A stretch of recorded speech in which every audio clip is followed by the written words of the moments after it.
Olá pessoal, eu sou Emerson Cavalcante e este é o nosso estudo do NEP, Núcleo de Estudo e Pesquisa do Evangelho Vede Jesus. Sempre aqui às segundas-feiras, os nossos encontros para tratar a respeito do Novo Testamento segundo o Espiritismo.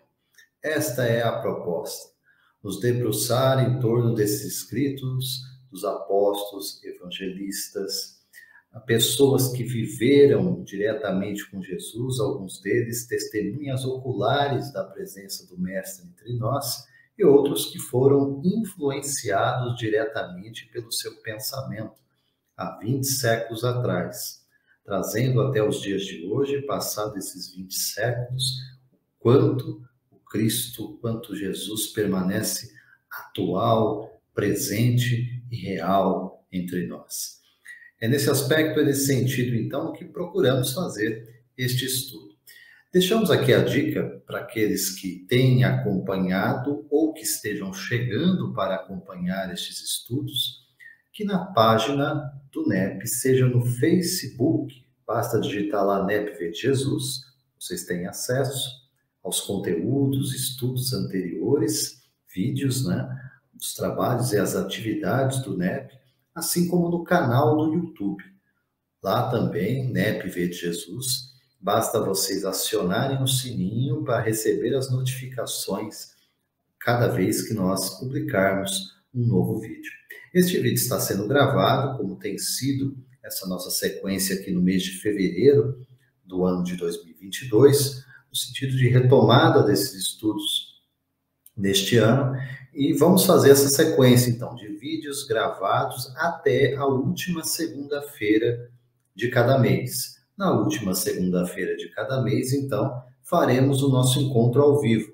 Eu e outros comentaristas do NEP estaremos tratando a respeito de um livro em especial do Novo Testamento. Nesse mês de fevereiro, nós temos tratado a respeito do livro de Atos dos Apóstolos. Esse livro que é acreditado, a sua escrita, ao evangelista Lucas, por encomenda de Paulo de Tarso. Aprendemos isso na obra Paulo e Estevão, psicografia de Chico Xavier, autoria do benfeitor do Espírito Emmanuel. Ele trata lá a respeito disso, de que foi um pedido de Paulo para que Lucas registrasse aqueles acontecimentos em torno do primeiro núcleo da comunidade do cristianismo nascente naquele primeiro século na Palestina e daí se expandindo já para as demais nações, especialmente no trabalho do apóstolo Paulo. Mas o fato é que o livro de Atos dos Apóstolos, nós estamos aqui em foco no capítulo 3º, Atos 3. Vídeos anteriores, vocês podem acompanhar, temos tratado a respeito deste capítulo 3º de Atos dos Apóstolos, já falamos a respeito da cura do homem coxo, por Pedro e por João. Depois tratamos a respeito, isso foi entre os versos 1 a 10. Depois tratando entre os versos de 11 a 16, falamos a respeito da fé que operou através de Pedro e de João para que o homem coxo fosse curado. Então, os dois estudos anteriores, um intitulado Nem Prata Nem Ouro, que é uma fala de Pedro para o homem coxo, mas oferecia a ele, então, Jesus Cristo como a cura, a oferta de cura física e espiritual para aquele homem que possuía uma limitação física e vivia num estado de indignidade pessoal, Todo dia ele era levado pelos amigos para que pudesse, então, ali receber as contribuições, as esmolas para a sua subsistência. O fato é que esse homem é curado nesse encontro com Pedro e com João, na Porta Formosa, na porta do templo de Jerusalém. Ele entra para dentro do templo depois de curado, saltando, agradecendo, e mesmo ali agarrado a Pedro e a João, acreditando que por eles ele tinha sido curado. E aí vem o discurso que está no nosso segundo estudo de Atos 3, pela fé no seu nome, o título desse estudo, que fala em que Pedro realmente vai tomar ali a frente para falar, é um discurso de Pedro a respeito disso, que ele deixa muito claro que a fé que operou a cura do homem coxo veio desse mesmo Cristo Jesus que eles anunciavam, que permanecia vivo e presente mesmo após a sua morte, mesmo após a crucificação, a ressurreição, o retorno espiritual de Jesus e a presença dele atuando através dos seus apóstolos. E assim se deu na cura do homem coxo por Pedro e por João, quando Pedro evoca o nome de Jesus. Chegamos então aqui no nosso estudo de hoje, ainda em Atos 3, dando sequência a Atos 3, né? E aí vamos tratar a respeito, o tema da noite de hoje é Tempos da Restauração. Atos 3, entre os versos 17 a 21. Inicialmente, como de costume, nós vamos fazer então uma leitura destes versos e depois um comentário, uma reflexão, meditação em torno deste assunto. Já deixando também aqui o recado, pessoal, embora esses vídeos tenham sido gravados, estejam sendo gravados neste momento, vocês podem deixar na página os seus comentários, as suas perguntas, mesmo os seus questionamentos, são valiosos também para que a gente possa desdobrar o tema e mesmo buscar ali uma melhor forma de levar este conteúdo da mensagem de Jesus para vocês. Então, vou fazer a leitura agora de Atos 3, quem tiver em casa e quiser acompanhar, entre os versos 17 a 21, a anotação do evangelista Lucas em Atos nos diz o seguinte: E agora, irmãos, eu sei que o fizestes por ignorância, como também os vossos príncipes. Mas Deus assim cumpriu o que já dantes, pela boca de todos os seus profetas, havia anunciado, que o Cristo havia de padecer. Arrependei-vos, pois, e convertei-vos, para que sejam apagados os vossos pecados, e venham assim os tempos do refrigério, pela presença do Senhor.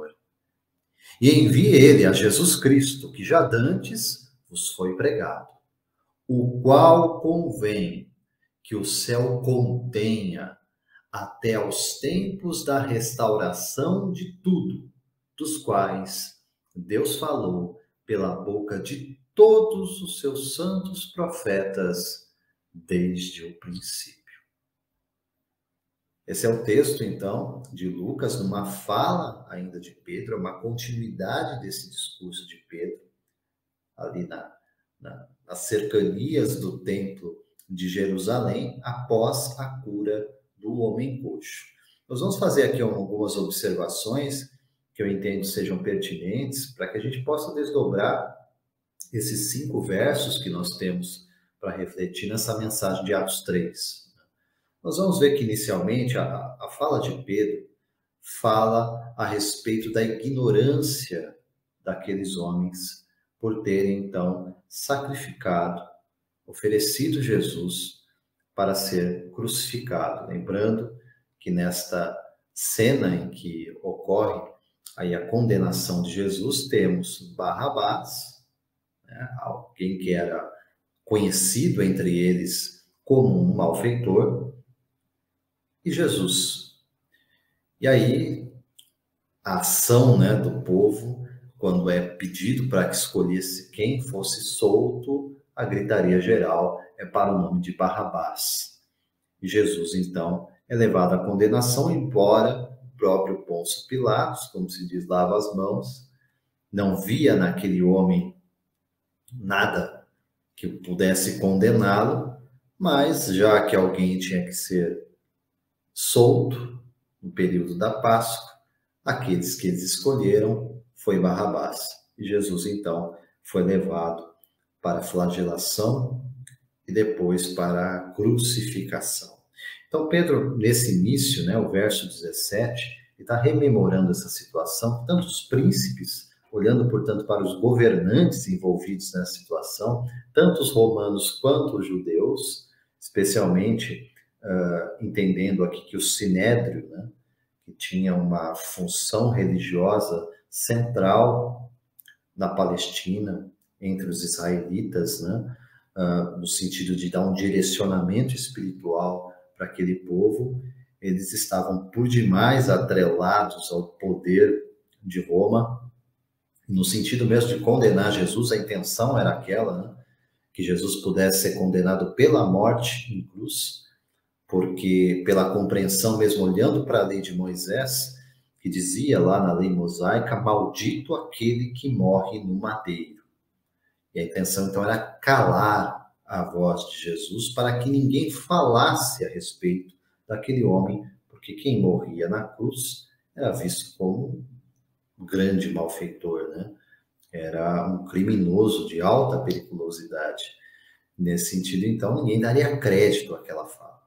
É claro que o plano do Sinédrio falhou inteiramente, integralmente, tanto que estamos aqui, né, no século XXI, falando a respeito desse Jesus de Nazaré para vocês e aprendendo sempre e nos inteirando cada vez mais dessa mensagem no sentido do que ela nos traz na nossa busca de transformação interior, da nossa reforma íntima, e o quanto isso realmente conduz, renova o nosso entendimento, o nosso pensamento, e nos faz ver a vida e as pessoas de uma outra maneira. Alguns compreenderam essa mensagem naquela época, outros não a entendem até hoje, mas o fato é que o pedido do Mestre permanece atuante e presente para todos nós. Ide, pregai, anunciai, ensinai o Evangelho a toda a criatura. E o Evangelho, a boa nova, a boa notícia é esta: Jesus veio, esteve entre nós e jamais se ausentou. Permanece conosco, como ele próprio disse, até a consumação dos séculos. Pedro faz esse anúncio no verso 17, então, dizendo aqui: e agora, irmãos, eu sei que o fizestes por ignorância, entregaram Jesus à morte, como também os vossos príncipes, os vossos governantes. No entanto, percebam na própria sequência da narrativa, isso vai ficar claro, né, que Pedro não está aqui isentando os homens de sua época, os governantes de sua época, pela condenação e morte de Jesus. Ele está falando, vocês são ignorantes, no sentido de não terem compreendido tudo aquilo que for anunciado através dos profetas por milênio, para que fosse entendido de que se tratava de fato do Messias anunciado, do enviado especial de Deus, tão prometido para o povo de Israel. E havia, é claro, ecos em todo o mundo, né? Em todas as tradições religiosas, sobre esta vinda, sobre esta presença. Ele veio, então, há 20 séculos na Palestina, veio no ambiente de Israel e foi rejeitado na sua própria casa. Pedro acredita isso à ignorância, ao desconhecimento deles, mas não lhes tira a responsabilidade. Isso vai ficar claro depois na narrativa. Diz para a gente, então, no verso 18, depois, que Deus cumpriu, então, com aquela situação vivida por Jesus, pela sua vida, pelo seu ministério e também pela sua morte, crucificação e ressurreição, que assim Deus cumpriu o que já dantes, pela boca de todos os seus profetas, havia anunciado, dizendo especialmente sobre a condenação e morte de Jesus, que o Cristo havia de padecer. Os relatos dos antigos profetas, no chamado Antigo Testamento, primeira revelação, nos fala, trazendo até mesmo em detalhes aquilo que ocorreria com Jesus. Basta aqueles que tiverem interesse, vão ao Salmo 22, por exemplo, a Isaías 54, e vão perceber que há detalhamentos mesmo da flagelação, da crucificação, da morte de Jesus. Então, que o Cristo havia de padecer, fica evidente quando nós fazemos uma leitura isenta das Escrituras, de que se tratava de um determinismo divino. Deus assim decidia, Deus assim definia, no entanto, isso não tira, como dissemos aqui, a responsabilidade daqueles homens, que agiram segundo as suas escolhas, segundo a sua má eleição, na conduta daquilo que eles deveriam fazer e não fizeram, e são responsáveis. Pedro está falando aqui em ignorância, mas a ignorância, nós sabemos também, é uma face do mal, a ser representada muitas vezes pela nossa negativa em não querer buscar, em não querer saber, e não a querer adentrar portas adentro da revelação espiritual para nos deparar com a verdade, especialmente se ela não é conveniente para nós.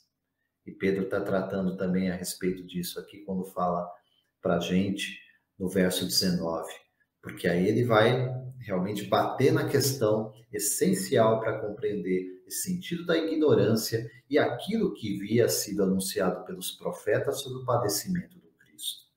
Diz ele no verso 19, arrependei-vos, pois, e convertei-vos, para que sejam apagados os vossos pecados.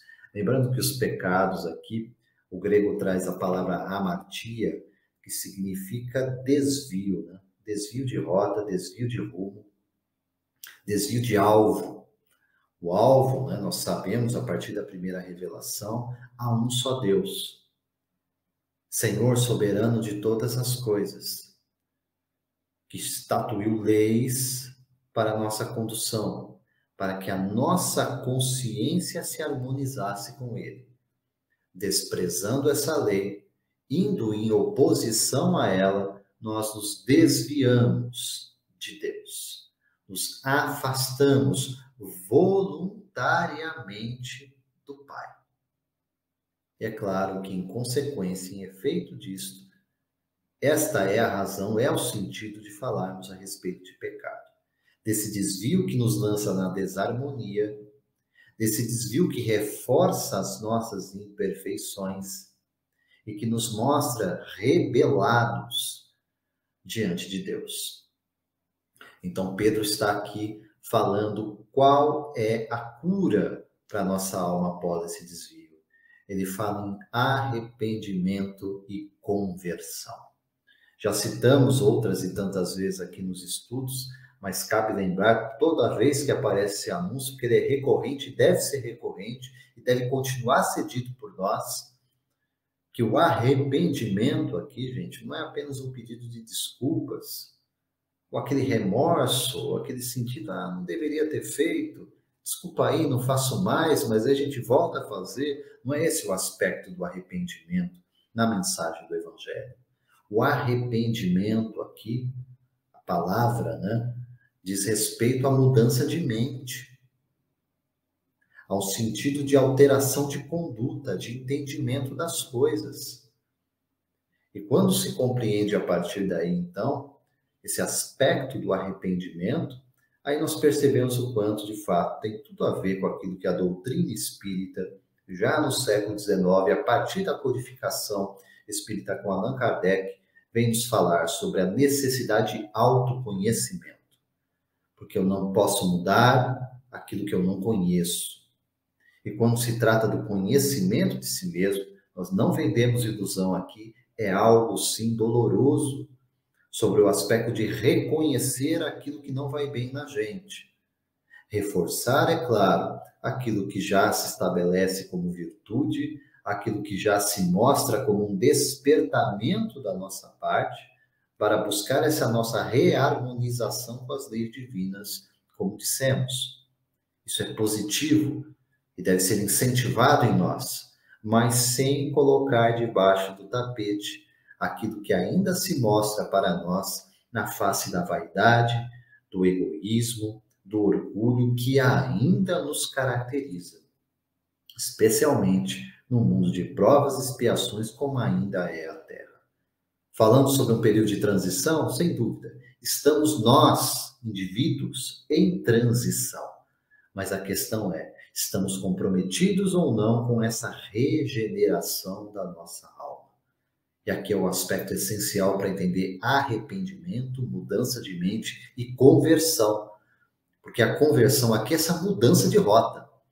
É uma mudança real, presente, constante, atuante, da qual toda vez que eu me vejo em desvio novamente, eu altero a rota. Rumo em direção daquele que me mostra caminho, verdade e vida. E é por isso que os discípulos não vacilavam em apontar Jesus Cristo, assim como a doutrina espírita vem reafirmá-lo como guia e modelo para a humanidade. Portanto, não eram para os israelitas que aguardavam seu Messias há 20 séculos. Não era apenas e tão somente para eles.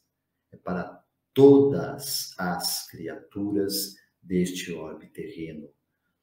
Jesus é a expressão exata do ser de Deus, no dizer de Paulo. É a imagem do Deus invisível, na belíssima expressão do apóstolo dos gentios. Jesus é, portanto, a expressão máxima da vontade de Deus sobre a terra. Então, é para ele que voltamos o nosso olhar no sentido de buscar uma conformidade da nossa condição de criaturas humanas com aquele que é a imagem e semelhança de Deus, tal qual fora proposto pelo Criador desde o princípio. Jesus vem restabelecer esse elo e, por isso, ele é o nosso mediador. É ele que nos conduz nesse retorno para Deus. Aprendendo nisso, então, vamos rememorar aqui Pedro nessa sua brilhante fala, no verso 19: arrependei-vos, pois, e convertei-vos, para que sejam apagados os vossos pecados, e venham assim, em consequência do arrependimento e da conversão, venham assim os tempos do refrigério, pela presença do Senhor. Percebam o quanto arrependimento e conversão trazem por consequência a presença de Jesus.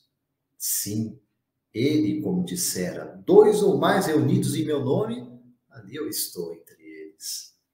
A presença espiritual do Mestre é algo real e atestado por todos aqueles que se vinculam de forma sincera com essa presença.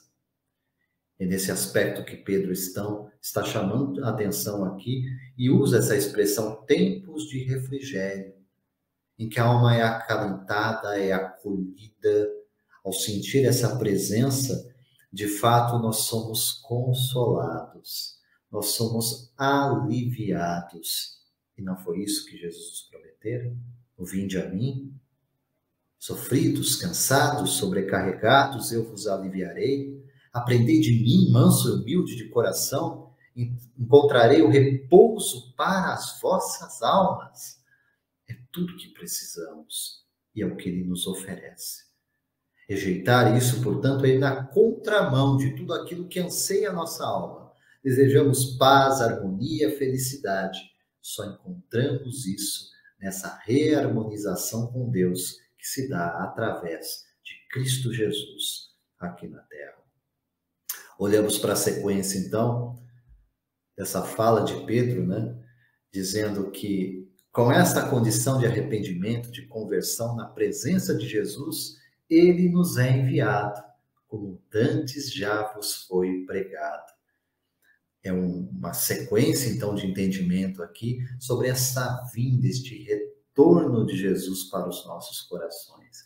Ao mesmo tempo em que era uma compreensão, sim, dos discípulos daquela época, eles esperavam o retorno espiritual de Jesus, mas em uma nova aparição, em que ele viria restabelecer todas as coisas. Esse restabelecimento seria, então, um novo momento do próprio planeta, em que as criaturas humanas se voltariam para a sua mensagem no sentido de conduzir as coisas, as instituições, a forma de se relacionar a partir do ensino de Jesus. Era isso que eles aguardavam, era isso que eles esperavam, que todo aquele sistema de coisas que vigia a sua época ainda, a força do Império Romano, como outros tantos impérios que passaram no mundo e passam pelo mundo, havia um entendimento já naquele primeiro século que todas essas coisas de fato eram transitórias, que havia um só Deus e que ele, soberano Senhor de todas as coisas, havia dado autoridade, tanto na terra quanto nos céus, para o seu Cristo. E que caberia a Jesus, então, nos conduzir a este momento de restabelecimento de todas as coisas. E é isso que Pedro está testemunhando nos versos sequenciais. No verso 21, em especial, encerrando essa nossa reflexão aqui em Atos 3, ele vai declarar isso, dizendo: o qual convém, Jesus, que o céu contenha até aos tempos da restauração de tudo, dos quais Deus falou pela boca de todos os seus santos profetas desde o princípio. Mais uma vez aqui, Pedro recorre as escrituras do chamado Antigo Testamento, que para o judeu é a sua Torá, é atual, é a forma como eles conduzem o entendimento deles sobre a lei divina, e era nisso que criam os apóstolos de Jesus. Foi a partir dessas escrituras do Antigo Testamento que Jesus fazia as conexões para explicar por que era ele o Messias aguardado. É isso que nós estamos vendo, então, aqui na declaração de Pedro, falando mais uma vez sobre esse processo pelo qual a humanidade vinha passando e continua a passar, no preparo, na adequação dessa nova estruturação para uma era nova sobre a Terra. A doutrina espírita falando sobre os níveis, né, evolutivos dos mundos. Então, a Terra já passou pelo seu estágio primitivo, está, como já dissemos aqui, ainda transitando com um mundo de provas e expiações, em que somos constantemente avaliados, da mesma forma em que somos chamados a reparar os erros do passado. Buscando a nossa regeneração, então, a um mundo próprio, apropriado, em sintonia com esses espíritos comprometidos com a sua mudança de mente, com aquele arrependimento e conversão de que falamos, genuíno arrependimento e conversão. Passando, então, por essa regeneração, temos, então, os mundos felizes, os mundos bem-aventurados e, por fim, os mundos celestiais, dos quais provinha o próprio Jesus, o próprio Cristo.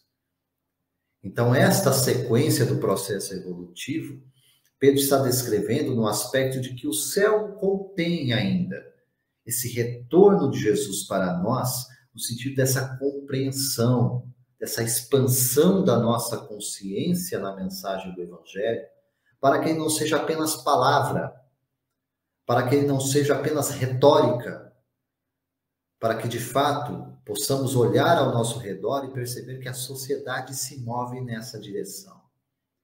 As artes, a filosofia, a política, o direito, tudo converge para o pensamento central de Jesus, com o seu evangelho de paz e de fraternidade. É para isto que Pedro está olhando, é isto que ele está declarando já desde aquele primeiro século. Que caminhamos para este rumo, nesta direção. Como diz Emmanuel em uma outra das mais belíssimas obras de Chico Xavier, na sua psicografia, A Caminho da Luz. É para lá que estamos rumando. E essa luz que alumia todo homem que vem sobre a terra, como diz João Evangelista, é este nosso Cristo. Este nosso amado irmão Jesus. É ele que permanece, então, cuidando, tutelando a humanidade terrena. Nós, comunidade de espíritos desviados de Deus, e que ele assume o compromisso, então, de nos reconduzir ao Pai. Pedro, então, finaliza essa belíssima expressão dizendo: o qual convém que o céu contenha até os tempos da restauração de tudo, de todas as coisas, até a regeneração e bem-aventurança dos seres e deste nosso planeta Terra, dos quais anunciou pela boca de todos os seus santos profetas desde o início. Essa é a nossa reflexão, gente, olhando para Atos 3, entre os versos 17 e 21. Convidamos você também. Faça a sua leitura, faça a sua meditação em casa, passando pelos versos, né? E deixa aí o seu comentário, o seu questionamento, a sua pergunta em cima desse vídeo que aqui gravamos e deixamos à disposição de vocês. Dá continuidade, então, nesse mês de fevereiro, tratando sobre o terceiro capítulo do livro Atos dos Apóstolos do Novo Testamento. Nossa proposta aqui do NEP V de Jesus é fazer esse estudo do Novo Testamento segundo o Espiritismo. Convidamos mais uma vez, gente, nas redes sociais aí, tanto na página do Facebook como no canal do YouTube. Basta digitar NEP V de Jesus. No caso do YouTube, aciona o sininho, recebe notificação dos novos vídeos publicados. Fica o convite, então, gente, aqui. Demos sequência, então, nesses 3 vídeos de estudo em Atos 3, Então, na última segunda-feira deste mês de fevereiro, nós vamos nos reunir ao vivo. E aí faremos um arremate final com os versos que concluem esse terceiro capítulo dos Atos dos Apóstolos, na presença também dos comentaristas do NEP. Então, fica o convite aqui para vocês participarem conosco ao vivo, então, deste encontro na última segunda-feira do mês de fevereiro. E daremos, então, sequência a esse estudo ao longo do ano para que possamos aprender cada vez mais à luz da mensagem do Cristo de Deus, de Jesus, este guia e modelo para nós, segundo a doutrina espírita, e que é caminho, verdade e vida para todas as eras, para todos os séculos, para todos os povos, para todas as nações. Deixo aqui para vocês, então, meu forte abraço, meu desejo de paz, de harmonia, de sabedoria para todos nós, para nos conduzir nessa presente existência. Jesus conosco, até breve, até a próxima.